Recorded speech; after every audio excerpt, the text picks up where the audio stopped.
یک ماه پس من уже توی داشتم بعد یو صورت را دیدن уже خونگی دومود همه روی کدستیان دومود که این چیه توی ما уже отказ شد. امروز دخترها زنگ میزنن مولای صاحب مورای چی نمیوین خواستگار نمیوین میان و میرون دیگه خش نمیکنن او چش خش میکنن پاچه خش نمیکنن. علتش چیه؟ علتش همه که بیشتر ما حیا شده این دخترها طولشون نکده. چرا تو در تیک تاک و در اینستاگرام و در یوتیوب در دیگه شبکه‌های اینترنتی میبرخت اندام تنشون میتی لباسا تنشون میتی؟ اویا دختر توجیک هم خیلی بی غیرتی پدر و مادری تو گیجوشید.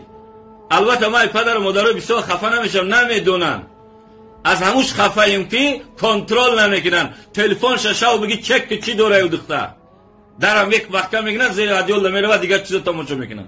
یکمش دختر نمون که تلفن بگیره تلفنای خیلی شبکه‌دار نگیره تلفنای رنگارنگ نداشته باشه.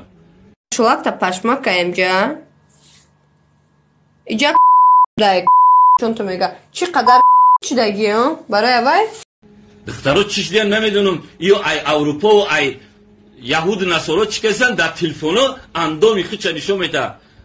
حضرت بیبی فاطمه الگوی شما ای بیبی فاطمه گفت ای علی ای شیر خدا اگر من مردم خودت جنازه که هیچ که نیایم من مردم خودت بشود تنه مرا هیچ که ندیده بود هیچ که مرا قدی مرا ندیده بود مردی بگونه نیست قدی مرا ببینه این تقوا را ببین.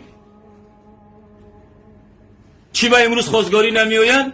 در تیک تاک در اینستاگرام در یوتیوب بسیار امور خواستگاری میگه او دختر نمیره میگه او دختر اینستاگرامی ای او دختر تیک تاکی ای تیک تاکی اینستاگرامی چه چی فهمیدم خودش در تلویزیون نشون میده ولی شو نکرده.